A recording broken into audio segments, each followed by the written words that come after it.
Hasan bin Ali bin Abi Thalib adalah cucu tercinta Rasulullah. Ia anak dari putri kandung Rasulullah, Fatimah Az-Zahra. Rasulullah sangat menyayangi cucunya, yakni Hasan dan Husain. Bahkan nama kedua cucunya itu Baginda ambil langsung dari surga. Belum pernah orang Arab memakai nama itu.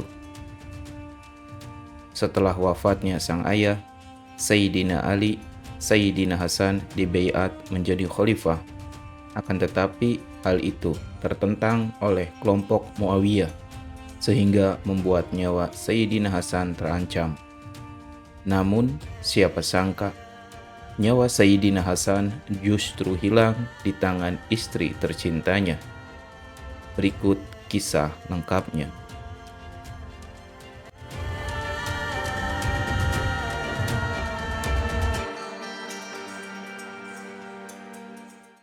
Pada tanggal 28 Syafar tahun 50 Hijriah, merupakan salah satu hari menyedihkan dalam sejarah Islam.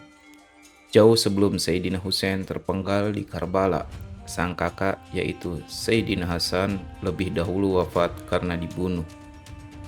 Berita wafatnya cucu Rasulullah itu banyak membuat kaum muslimin di Madinah sangat sedih. Sayyidina Hasan dikenal sosok yang sangat baik dan menyukai perdamaian. Sebelum wafat, beliau rela menyerahkan kekuasaan khalifahnya kepada Muawiyah bin Abu Sufyan daripada harus berperang menumpahkan darah antar sesama umat muslim. Sayyidina Hasan menyerahkan kursi khalifah kepada Muawiyah. Beliau lantas kembali ke kota Madinah Al-Munawwarah. Sayyidina Hasan disambut senang dan bahagia oleh para penduduk Madinah. Meskipun rasa bahagia itu tercampur sedih sebab cucu Nabi itu sudah tidak jadi khalifah Islam. Di kota suci Madinah, Sayyidina Hasan memilih menjauhi lingkaran dunia perpolitikan. Beliau lebih menyibukkan diri beribadah dan memperbanyak mendekatkan diri kepada Allah Subhanahu wa Ta'ala. Sayyidina Hasan juga rajin mengisi kajian ilmu agama Islam kepada penduduk Madinah di Masjid Nabawi.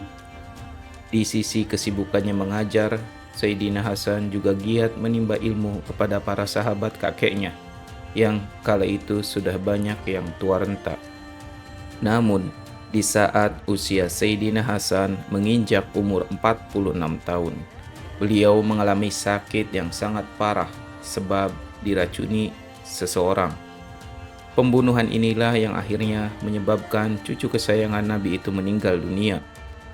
Sebab sebelum wafat, Sayyidina Hasan sempat berkata kepada sang adik Sayyidina Husain, "Sudah 3 kali aku mengalami keracunan, namun tak separah yang kurasakan saat ini," ujar Sayyidina Hasan.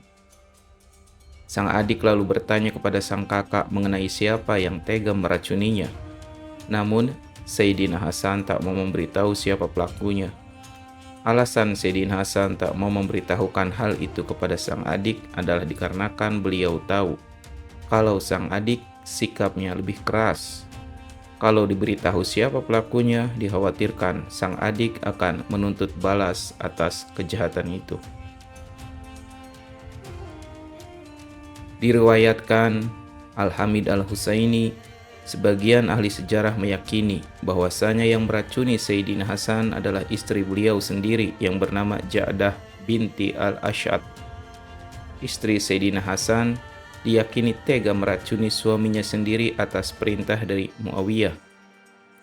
Ja'dah dijanjikan akan diberi uang sebesar 100.000 dinar apabila bisa meracuni suaminya sendiri. "Kalau dirimu mau meracuni Hasan, maka diriku akan menikahimu," janji Yazid, kelompok Muawiyah. Tetapi nyatanya setelah Ja'dah berhasil membunuh dan meracuni suaminya sendiri, Yazid malah ingkar janji. Ja'dah memperoleh imbalan uang tidak sebesar apa yang sudah dijanjikan Muawiyah itu. Tak hanya itu saja, kelompok Muawiyah juga tidak mau menikahkan Yazid dengan Ja'dah. sebab mereka khawatir jika Yazid nantinya bisa mengalami nasib tragis seperti yang dialami Sayyidina Hasan. Ketika sakit yang dirasakan Hasan semakin menjadi-jadi, perasaannya kurang terkendali. Rasa sakit itu adalah sakaratul maut. Husain saat itu menemui Hasan dan mengingatkan Hasan mengenai kematian yang hanya ruh meninggalkan jasad. Hal itu dilakukan Husain agar Hasan lebih tenang. "Wahai Abu Muhammad, mengapa engkau bersikap seperti ini? Kematian itu hanyalah kepergian rohmu meninggalkan jasad. Lalu ia akan menemui kedua orang tuamu, Ali dan Fatimah, kakek dan nenekmu, Rasulullah dan Khadijah, paman-pamanmu dari ayah, Hamzah dan Ja'far, paman-pamanmu dari ibu, Al-Qasim, At-Thayyib, Mutahhir, dan Ibrahim, juga bibi-bibimu, Ruqayyah, Ummu Kulsum, dan Zainab," ucapnya. Sebelum Al-Husain menyelesaikan perkataannya, Al-Hasan sudah terlihat gembira dan wajahnya kembali berseri-seri. Sambil menghadapkan wajahnya ke arah Al-Husain, dia berkata jika dirinya akan bertemu sosok yang sebelumnya belum pernah ia temui. "Adikku, aku sedang berhadapan dengan salah satu ketentuan Allah yang belum pernah kuhadapi sebelumnya. Aku juga akan melihat salah satu makhluknya yang belum pernah kulihat sebelum ini," ucap Sayyidina Hasan. Mendengar ungkapan kakaknya itu, Husain pun menangis. Dia akhirnya yakin betul bahwa ajal dan waktu perpisahan Hasan dengan orang-orang terkasih segera tiba. Hasan kemudian menoleh ke arah orang-orang yang ada di sekitarnya, lalu ia meminta agar dirinya bisa dimakamkan di dekat makam Rasulullah. "Setelah aku meninggal nanti, mintalah kesediaan Aisyah agar aku dimakamkan bersama Nabi, karena mungkin ia malu padaku jika ia mengizinkan makamkan aku di rumahnya," pinta Hasan. Hasan juga berpesan agar jika ada yang menolak pemakaman itu, maka beliau minta agar dimakamkan di pemakaman Baqi, daripada harus berdebat dan saling menumpahkan darah. "Kecuali jika kalian khawatir hal itu akan menimbulkan pertumpahan darah.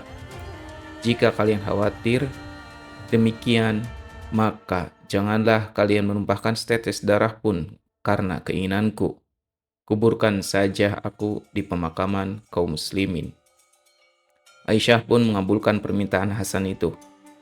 Namun saat jenazah Sayyidina Hasan hendak dimakamkan, maka terjadilah keributan di antara Bani Hashim dan Bani Umayyah. Mereka saling berselisih tentang lokasi pemakaman cucu Nabi itu. Bani Umayyah menolak apabila jenazah Sayyidina Hasan dimakamkan di dekat makam Nabi.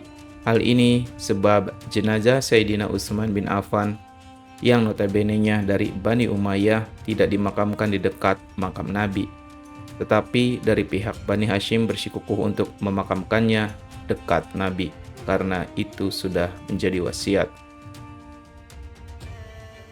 Sahabat Abu Hurairah lantas mengingatkan kembali pesan Sayyidina Hasan sebelum wafat, yaitu apabila saat pemakaman terjadi perselisihan, maka meminta agar dimakamkan saja di pemakaman umum Baqi.